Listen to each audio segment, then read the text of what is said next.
In the Central Pacific in the year 1943, a blue-gray fighter climbs from a carrier deck and levels into pale morning light. Across the horizon, another lineage rules the air. The Mitsubishi A6M Zero has written the first chapters of this war with reach and agility that punished mistakes. The question is not a slogan. It is operational and unforgiving.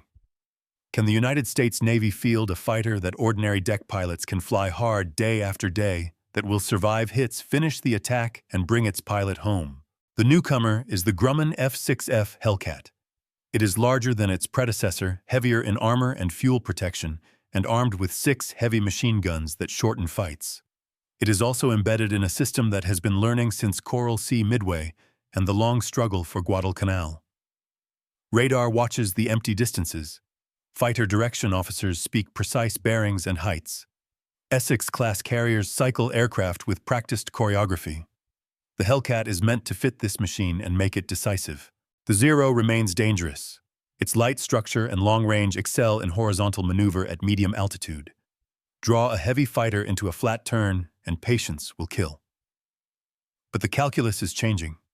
American pilots are trained to fight in the vertical, to strike once and climb away, to work in pairs and divisions, rather than scatter into duels. This episode follows the moment when design doctrine and logistics meet combat reality. From first raids in late 1943 to the battles over the Marianas, the question remains consistent. When two visions of air warfare collide above the open ocean, which combination of power protection training and control decides who owns the sky?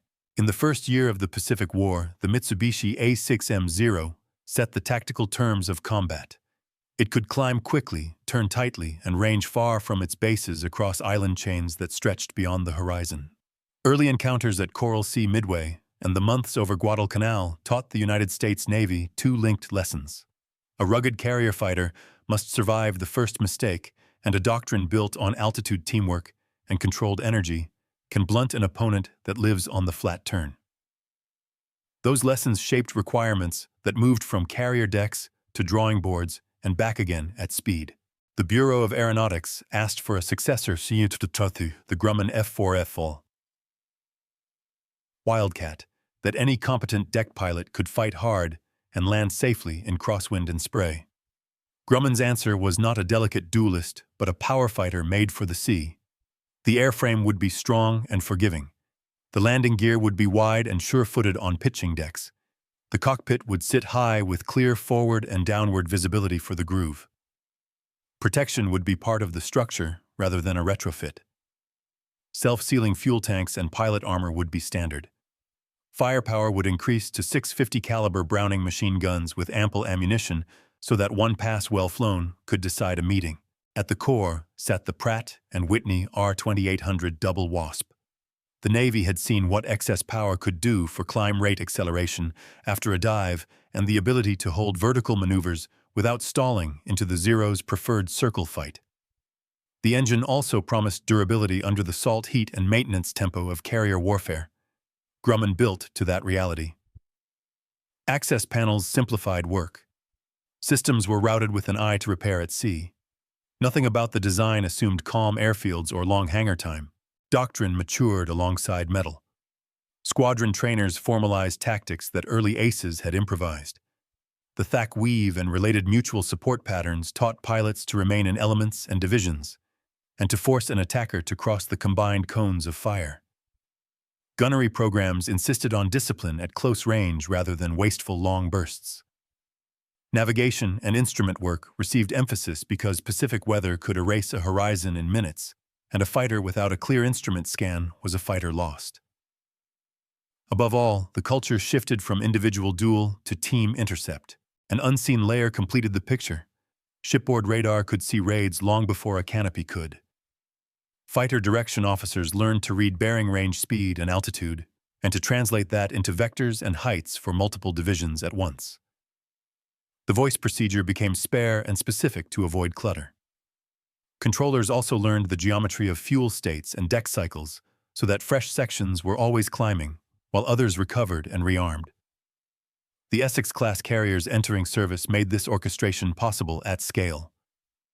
Larger decks and elevators moved aircraft quickly. Parked reserves and well-drilled deck crews kept launch and recovery in rhythm even under pressure. Logistics made doctrine real. Fleet oilers and fast carriers pushed the fighter screen far into the Central Pacific without long pauses to regroup. Spare engines, propellers, tires, and gun parts rode forward so faults did not ground large fractions of a squadron. Replacement pilots flowed from a stateside pipeline that had standardized its curriculum and produced flyers with consistent baseline skills. The goal was not a few virtuosos, but a many-layered force where an average pilot in a sound aircraft with clear guidance could contribute to control of the air.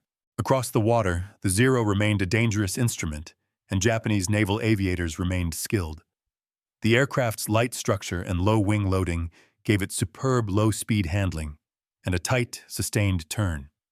In the early war years, Japanese pilot training was intensive and selective. Yet the same trade-offs that made the Zero lethal also imposed limits. The absence of armor and self-sealing fuel tanks meant that a short, accurate burst from heavy machine guns could end a fight abruptly. As attrition climbed and experienced flyers were lost, the training system struggled to replace them at equal proficiency. Maintenance and supply strains in the outer island chains reduced serviceability and left squadrons with fewer flyable aircraft day to day. By mid-1943, the pieces on both sides were set.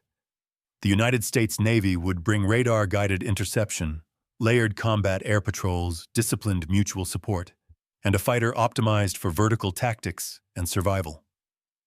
The Imperial Japanese Navy would bring long-range fighters flown by men who knew how to force a turn and punish a mistake. The build-up phase is therefore not a tale of a single superior machine replacing an inferior one.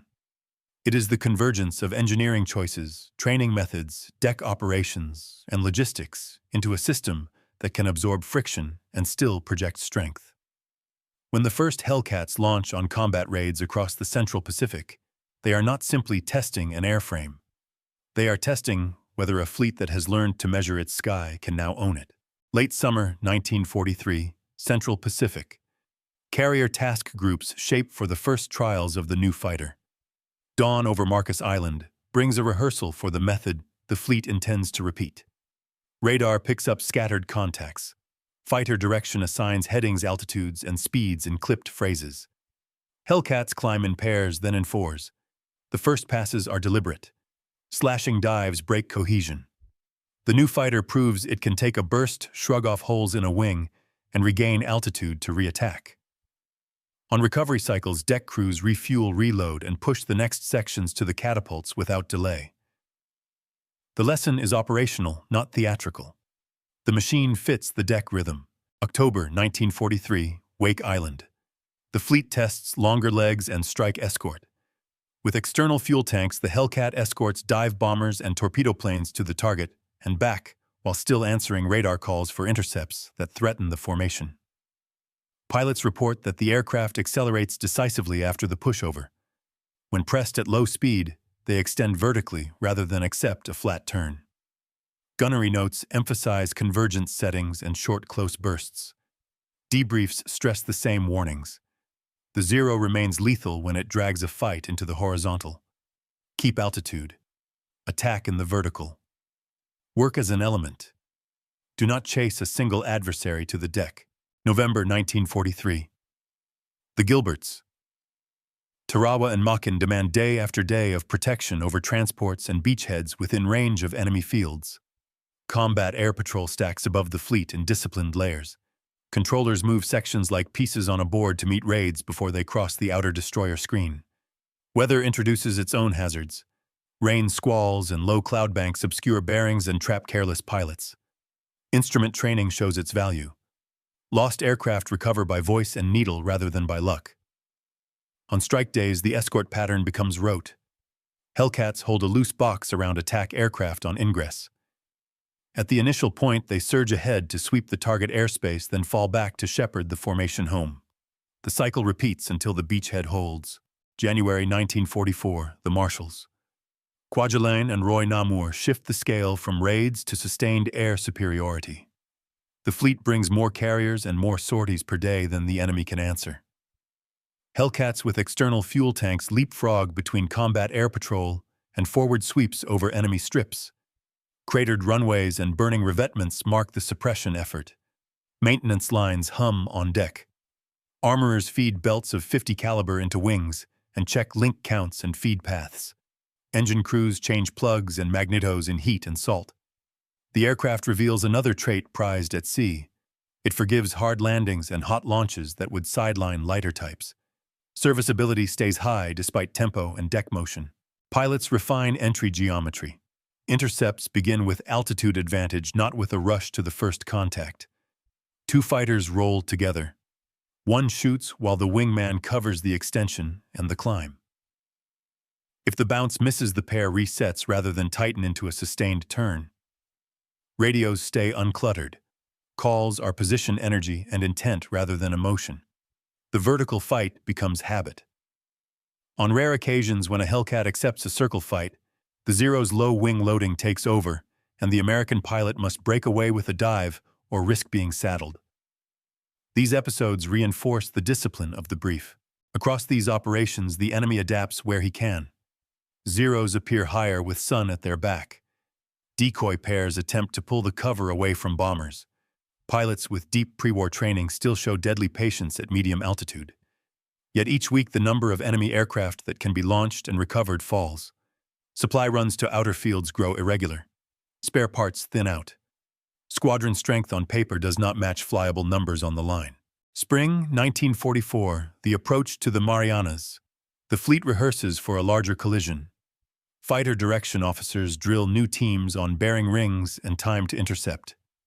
Carriers practice deck loads that launch large fighter groups quickly to meet massed raids.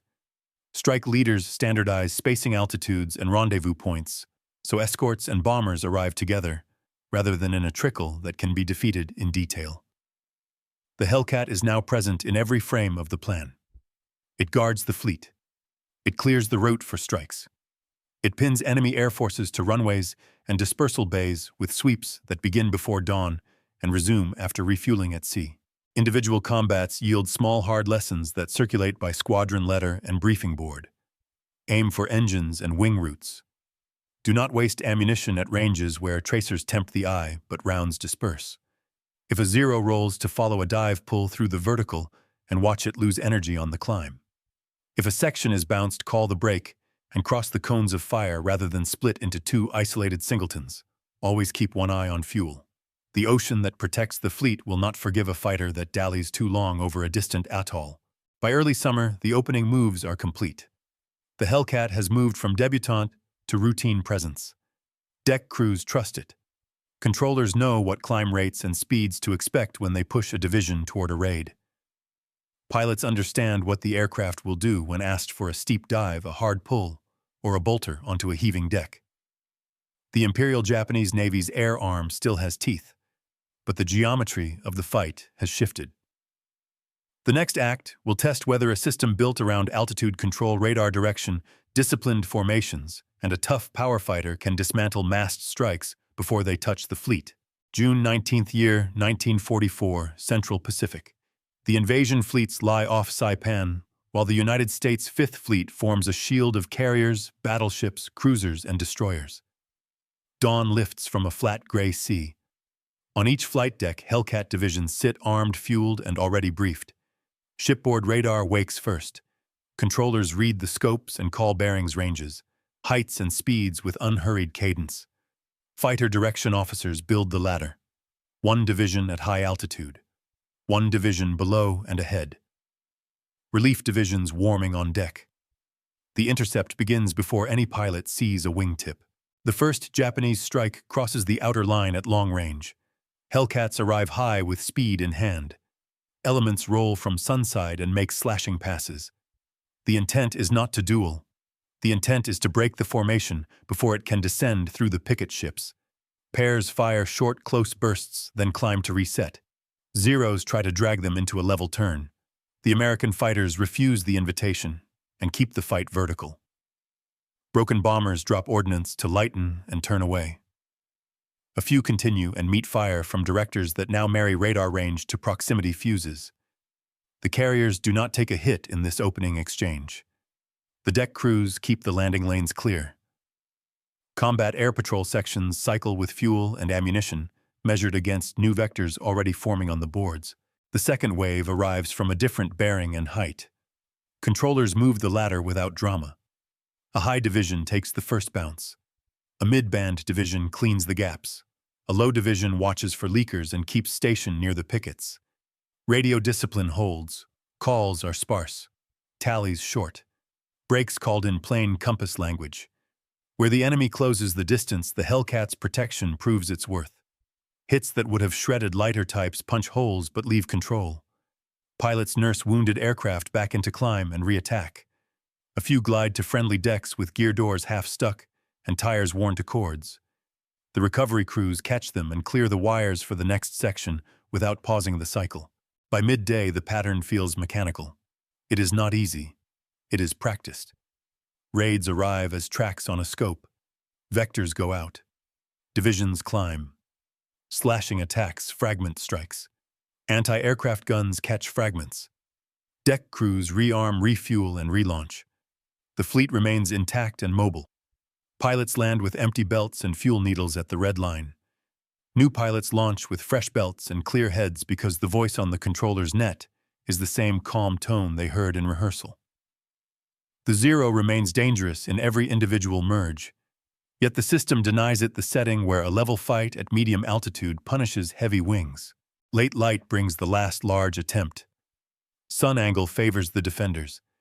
The intercept geometry repeats almost by muscle memory. The result is the same. The carriers take blast wind and smoke from their own guns, but not from enemy bomb loads. The ships remain able to cycle aircraft. Night falls with the invasion beaches still supplied, and the fleet still in formation. Pilots debrief in ready rooms and compare notes on entry speeds, ranges, and convergence. Controllers mark up their boards with grease pencil corrections for bearing drift and time to climb at different weights. Armorers pull feed trays and smooth rough links. Maintenance men change plugs, filters, and magnetos under red lamps. Day 2 begins with the initiative moving outward. The United States carriers launch large fighter sweeps and strikes. Hellcats ride ahead of bombers toward reported enemy positions and toward the island airfields that supported the prior day's attacks. The purpose is to keep deck crews busy on the other side and to crater runways that would otherwise launch fresh fighters at the exact hour American strike groups return low on fuel. The sweep pilots use the same rules that worked over the fleet. Stay high, dive through, shoot at close range, extend and climb. The difference is tempo. The pressure remains on all day because the support ships keep avgas ammunition and spare parts flowing to the flight decks without pause. Across the sea, the enemy fights with determination. Individual pilots use cloud to evade and sun to blind. Experienced hands still pull opponents into fleeting low-speed traps when the geometry allows. Many do not find those terms. Some never reach altitude because Hellcats sweep over the home fields early and often.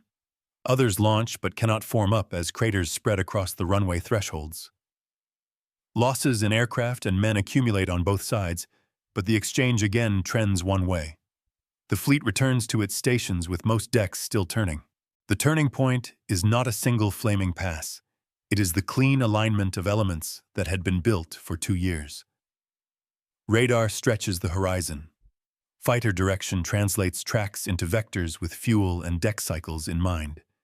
Divisions fly doctrine rather than impulse.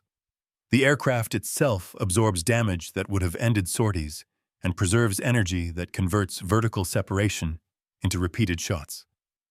The fleet's logistics keep the whole machine fed with fuel ammunition, tires, engines, and men. Each layer does its part so that the next layer can act. The result is a defensive day that looks inevitable only in hindsight, and a counter day that compounds the advantage. Reports after the battle read like checklists. Intercept height matters more than raw speed at merge. Vertical separation is decisive against light fighters that dominate in level turn. Short controlled bursts at close range conserve ammunition and produce clean kills. Mutual support beats solo chases. Controllers need clear brevity and a common clock. Deck cycles must assume battle damage in the pattern and still leave a lane for the next division to launch. What changed in these 2 days is confidence and capacity. The fleet proved that it could absorb massed carrier strikes with low ship losses. It proved that its fighter arm could be regenerated on deck faster than the enemy could assemble a fresh raid. It proved that escorting sweeps could reach out the next day and deny the opponent the simple act of launching and recovering in order. The Zero did not vanish. It remained lethal when the fight slipped to its terms near its own fields. Those fights occurred less often. The decisive action, therefore, is systemic. It is the point where a rugged power fighter backed by radar discipline and logistics denies an adversary the sky he needs to support his fleet. From this point forward, the carriers move where they choose, and they do so under a shield the enemy can no longer crack at will. Late June through the end of year 1944, the sea-air battle shifts from a contest of formations to a war of endurance. The Imperial Japanese Navy's carrier air arm loses a large share of its trained pilots and deck crews in the Marianas fighting. Aircraft can be built again. Veteran flight leaders cannot. In the months that follow, the United States Navy finds that raids still come, but they are thinner in skill and coordination. Hellcat divisions meet them farther from the transports and carriers and more often break them before the outer picket line. The fleet's daily rhythm tightens. Launch, recover, refuel, rearm, relaunch. The machine sustains pressure because the logistics chain keeps aviation gasoline, ammunition, tires, engines, and spares moving forward without long pauses.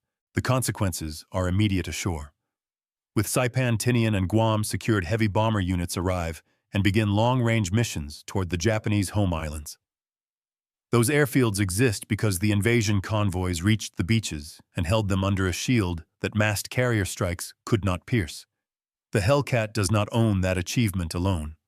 Dive bombers, torpedo bombers, radar, picket destroyers, and heavy anti-aircraft batteries share the work. But the fighter at the edge of the formation is the part that meets danger first and most often, and by late 1944 it meets that danger with doctrine rather than improvisation. In the Philippines, the pattern holds under different stress. The Liberation Campaign brings a dense mix of missions. Escorts shepherd strike groups toward targets deep inland. Combat air patrols orbit fleets that must loiter while landing craft move men and supplies through narrow anchorages. Land-based enemy units fly with determination from Luzon and adjacent fields. Experienced Zero pilots still draw blood when a section is bounced, or a pilot chases low and slow. Yet the exchange trend remains one way. Radar sees, controllers vector. Divisions attack in the vertical and reset rather than accept a drawn-out level fight.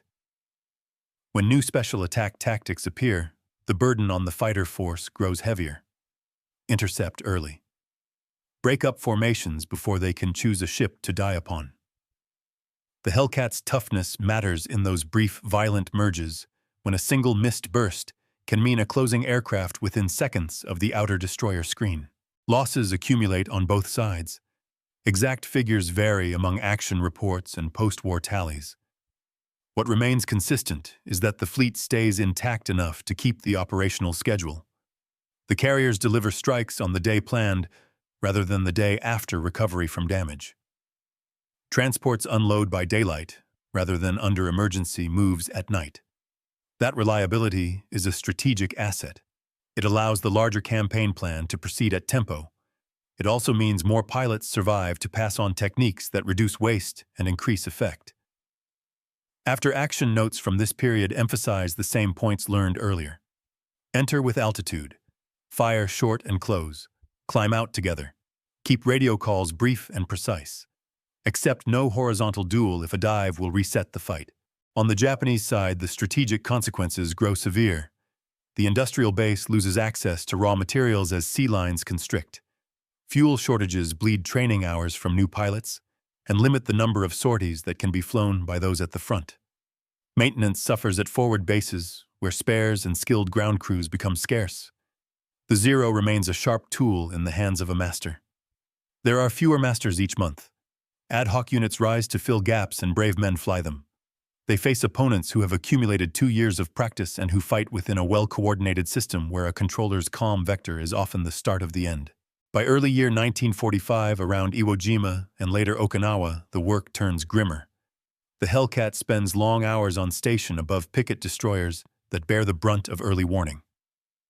The fighter's job is repetitive and unforgiving. Launch. Climb to a stacked altitude. Intercept single contacts or small groups that break from cloud at high speed. Fire at close range. Force a miss or a break. Return to the ladder. Do it again. Here, the qualities built into the airframe pay back in survivability. Armor keeps pilots alive when fragments and near misses pepper the cockpit. Self-sealing tanks limit fire when a stray round finds a cell. Robust landing gear absorbs repeated recoveries to a moving deck in rough seas. Reliability keeps sortie rates high when weather and fatigue press down on man and machine. The political and strategic results ripple outward. Carrier task forces gain the freedom of movement to support amphibious operations across the Central and Western Pacific without conceding windows of vulnerability to enemy massed air power. The Marianas bases open a direct strategic air route that would have been more tenuous if carrier groups had been forced to withdraw or fight at reduced strength. Within the United States, Navy doctrine that had begun as lessons from loss hardens into standard practice. Fighter direction becomes a core specialty. Deck cycle discipline becomes a signature of the fleet. Training syllabi encode mutual support, vertical tactics, gunnery patience, and instrument competence as non-negotiable habits. There are material consequences as well. The success of a rugged power fighter that can be flown hard by many pilots at sea influences what comes next on the drawing boards. Later designs will push for more speed and climb and will carry heavier armament. They will still be judged by how they fit a carrier deck cycle and how they survive the kind of contact that happens in rough weather with young pilots under pressure. The Hellcat proves that an aircraft can be optimized for the carrier environment and still dominate in combat if the doctrine around it matches its strengths. For Japan, the loss of the trained carrier air arm at the Marianas and the erosion that follows cannot be reversed in the time remaining. Surface fleets that sail without a protective canopy become decoys or victims. Airfields on contested islands become traps once the enemy can crater runways faster than they can be repaired. Within months, the initiative belongs almost entirely to the side that can choose where to apply force and when to rest. The war is not over. Fighting over the Philippines, Iwo Jima, and Okinawa remains brutal and costly. But the aerial balance at sea has shifted to a degree that shapes every subsequent decision. The aftermath, therefore, is not a single treaty or a flag raised over a citadel. It is a change in the daily mathematics of sorties flown escorts provided raids broken, and ships that reach their rendezvous on time. It is the proof that a system built from radar direction, disciplined formations, reliable logistics, tough airframes, and trained pilots can turn a theater.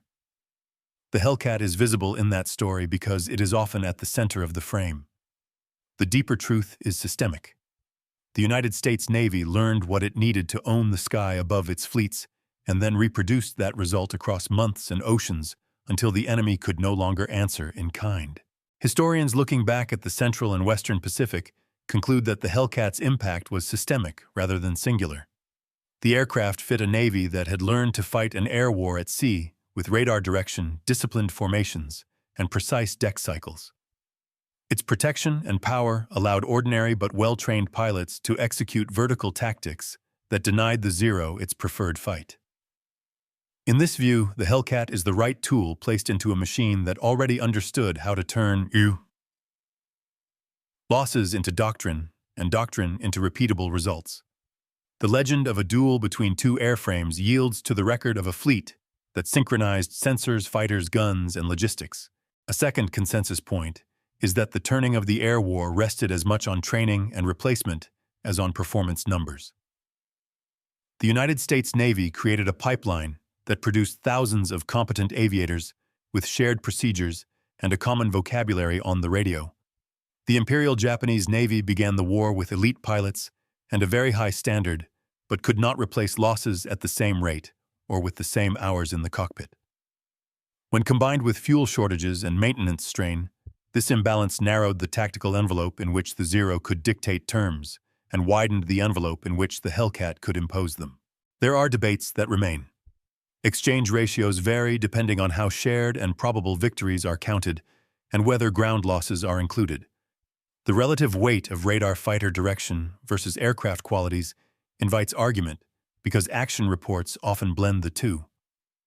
Some historians place the decisive break at the Philippine Sea, while others emphasize the cumulative erosion that began with the first Hellcat raids in late year 1943 and ran through the Marshall's Marianas and the Philippines. These disputes matter because they shape how future forces think about where to invest first in sensors training platforms or logistics. The military legacy is clear in doctrine and design. Fighter direction became a professional specialty with procedures that persisted long after the war. Carrier air groups institutionalized mutual support, vertical fighting, gunnery discipline, and instrument competence.